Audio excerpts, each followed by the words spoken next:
Hi guys, this is a 40mm Brinks padlock. I got this from Hobby Picker. It's had a bit of a life at some point. Well, you can actually see the dates on there, 2011 to 2015. Toolbox, or toolbox maybe that should be. So yeah, it's had some use. So let's get it picked open. Tension's going on the pin side and a short hook, light tension for this.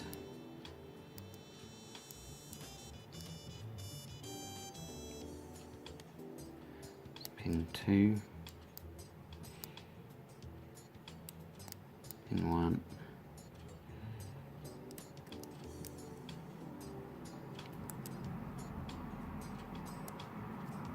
it's a full set of pin 2,